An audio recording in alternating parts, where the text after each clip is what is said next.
Hello my friends, this is FP Russian to the... Oh, sorry, wrong channel.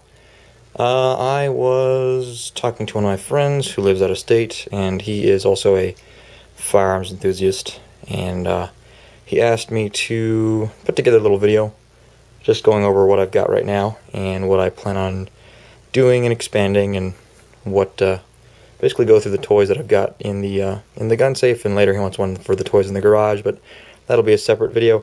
So I want to go ahead and go through everything we've got to play with here. So just as a heads up ahead of time, all these firearms are safety checked and cleared. I like to train and store using snap caps, so you will see snap caps in these. And let's get started. First off, we've got a his and hers set of Red Ryder BB guns. These are, I believe, 70th anniversary.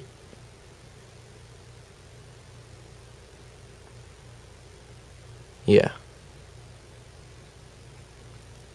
And these are actually a awesome bang for the buck. It's nice to have something that I can walk in the backyard and shoot and not have to worry about the neighbors getting all antsy. You can even shoot inside if you want to set up a trap. Lots of flexibility. Let's see, it gives you trigger time, and that's one of the most important things, is opportunities to train on a regular basis. So that is why I love working with these Red Ryders. I don't have a tripod, bear with me. Alright, so then we have, you notice I mentioned his and hers.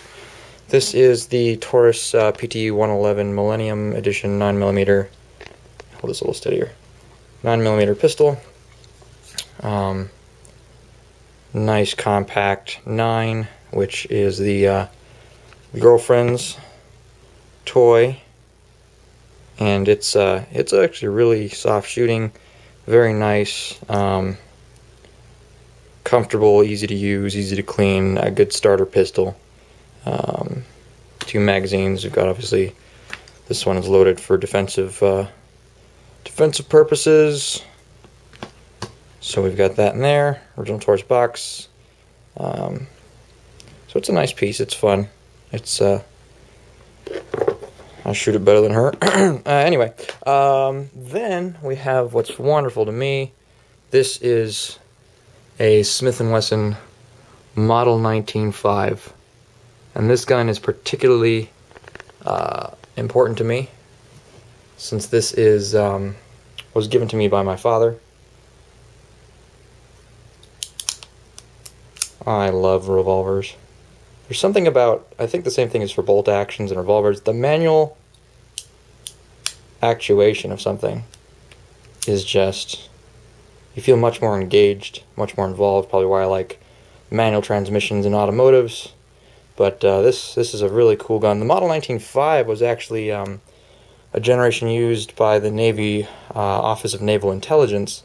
Some of these, this one does not, but some of these guns do have the Office of Naval Intelligence logo on them. I don't know if it's a logo or the scripting, but I did some research, and that is what this generation was used, was in the Office of Naval Intelligence, which is kind of cool. This one's got a 4-inch barrel, blued finish, wonderful to shoot. I shoot 357 Magnums and 38 Special plus Ps out of them. Unfortunately, I'm really low on Magnums. They're kind of pricey, but hopefully shoot some more of those. In the meantime, I've been shooting 38s. I've gone through 2 200-round boxes, just practicing staging that double action trigger pull, so I can really shoot it accurately double action. So you want to be able to not jerk that trigger, but get a nice staging and then drop. So again, snap caps in here, so we're not going to hurt anything. You can see my wonderful A-zooms. Alright, so that is the Smith Model 19.5. I'm just going to set that aside here. Okay. Bigger toys. This might be hard to film. This is a SKS rifle, 7.62 by 3.9mm. This one was my first rifle I bought for myself, and it's loads of fun. You can get cheap Russian ammo, and it loves to digest that. It's got no problems. What it's designed for was cheap ammo. I have no mag in this one right now. I have a detachable. This one I actually ended up rebuilding. It was originally in a ATI Dragunov style stock, which was okay, but a little long. The people that like to shoot this gun includes my girlfriend. She prefers a shorter weapon for manipulation. So I got this with an adjustable stock length of pull, so she can shoot it more comfortably, and also a bipod, so we can just set it up and let her plank, let her do whatever she wants to. This is just a cheap BSA red dot that was on another receiver that I bought, and I swapped to this one to give to her. Other things I put on, obviously the vertical grip. I did a high visibility front sight. I modified the bolt so you can insert magazines with the bolt forward.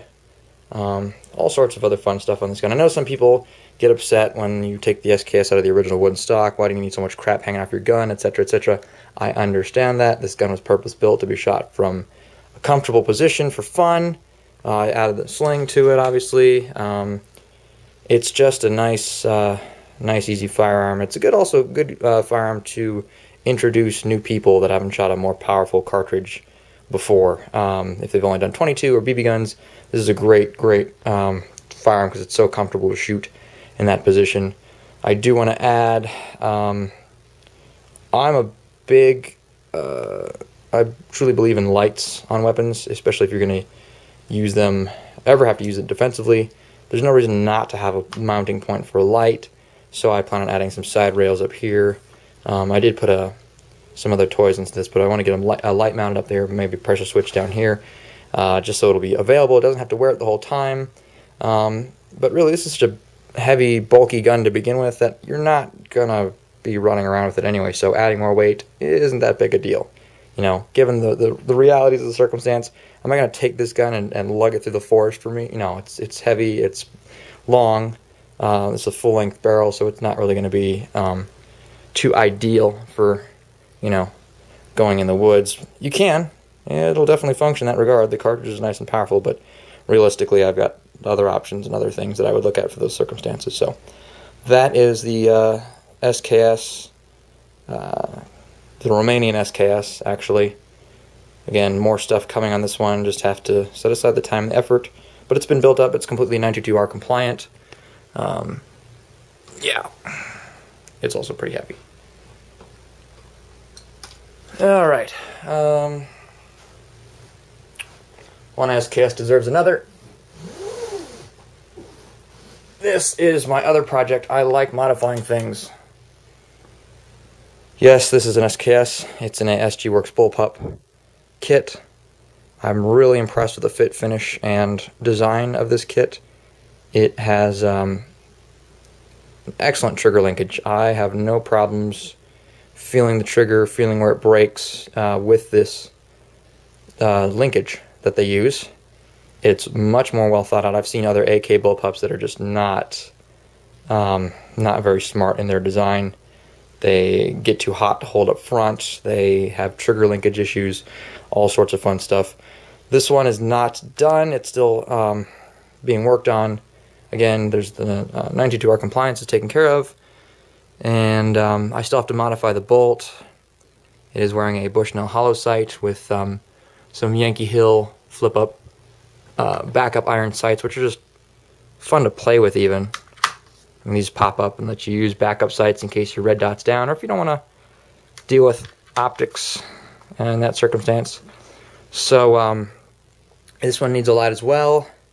I've got to knock off the old front sight post. This is in a Chinese Type 56 receiver with the short barrel, a 16-inch barrel, and I really like that because this gun comes in just at the 26 inches is the cutoff for rifles, civilian-owned rifles, without having to get your $200 tax stamp. And that one does fit that category. It is just over 26 inches.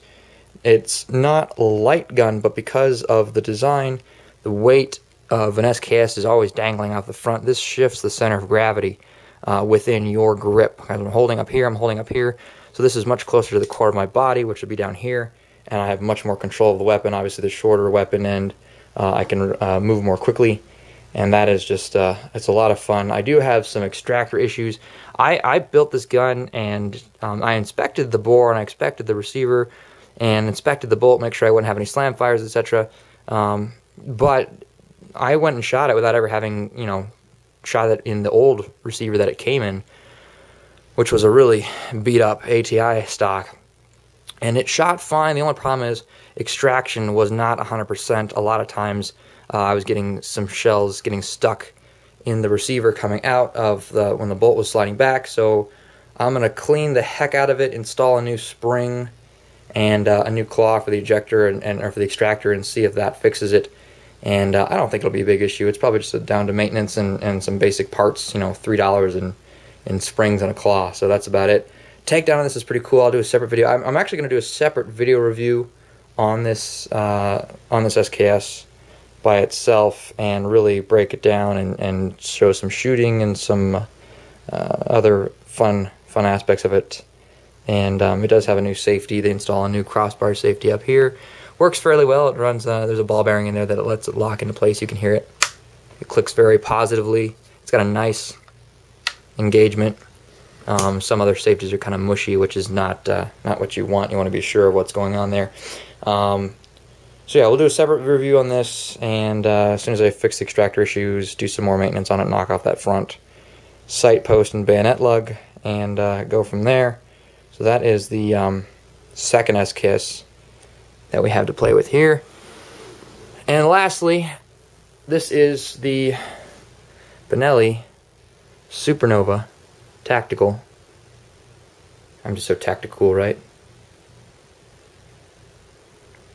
Don't worry, I like old firearms. I like, you know, I've shot black powder. There's a time and a place for it, but you know, I like dangerous things. Dangerous things are good, right? So this is a 12 gauge pump action Benelli. It's wearing a Tacstar tube extension. I'll move this closer so I can manipulate it a little better, so we don't have to lean all over. Again, sorry for the camera work. It's a little handheld unit. Things to come with it. It needs a sling badly. Sling situation's a little tricky to work out. It's got these points back here for sling, but the front point is questionable at best, so I'm trying to work out a best way to mount a sling on this. It is going to get a Mesa Tactical rail and side saddle here, so hold extra shells on the side of the receiver. I'm looking forward to that. But this gun, I mean, this gun is really fantastic. It's nice and short. It's light, relatively, for a shotgun. I normally run a light on the front here. I have it taken off right now because I was doing some cleaning and servicing on it, and you can't get that tube extension off if you have the light attached. So that's why that's not currently on there, but I've got a Smith & Wesson LED-based, like 100 lumen flashlight that mounts on the front. It's super reliable, easy to maintain, light, shoots, points fast, shoots fast, very comfortable. This is the first shotgun I ever bought for myself, and I absolutely love it. It does have a recoil reduction system in the stock, and I was shooting everything: slugs, birdshot, low recoil buckshot. It takes it, it loves it, it feeds anything, and it's accurate. I'll probably get a second longer barrel that can accommodate chokes, because you're not always going to be playing in at close range, and that kind of gives me a lot of flexibility with this gun, because I can always change barrels and do what I want to do, whether that's going to be in the field or doing some run and gun drills, or just letting friends go out and shoot beer bottles, whatever it's going to be. Not beer bottles, those are glass, they break, and then you can't clean them up. We've got reactive targets, we've got paper targets, different fun stuff. So this thing it's a joy to shoot. The longer you shoot it, the lighter it starts to feel, the faster it starts to get as you become comfortable with the unit. I mean, when I first went out and shot it, I liked it, and as the day wore on, it only got better and better and better, to the point where, I mean, at the end of the day, I was just, gun that came up, right on target, instantly fire, cycle the action and move, and it was a lot of fun. Once you do that type of shooting, where you get to move around and that it's hard to go back. It's hard to go to the firing line at the range and stand there in one place when you can play with, play soldier. I'm a 6-year-old. I am a total 6-year-old. You'll see that when you see the types of cars I play with. But it's fun, and I recommend you try it. It's not always the cheapest way to do things, but it's enjoyable. And so that is it for firearms. I do have some other gear I'll be talking about a little bit later, but I think that's going to cover it for now. Maybe do separate reviews on all these guns, get some close-ups, get a tripod for this camera. How's that for an idea? And yeah, if you have any other questions, comments, concerns, leave me a note, send me a message, thumbs up, subscribe, whatever. I mean, I'll have more stuff coming along. I have a ton of videos up already of my trip to Japan. If you haven't seen those yet, if you're into that sort of thing, travel. It was a school trip, and I had a lot of fun. It was enjoyable. But other than that, I'm signing off. Take care.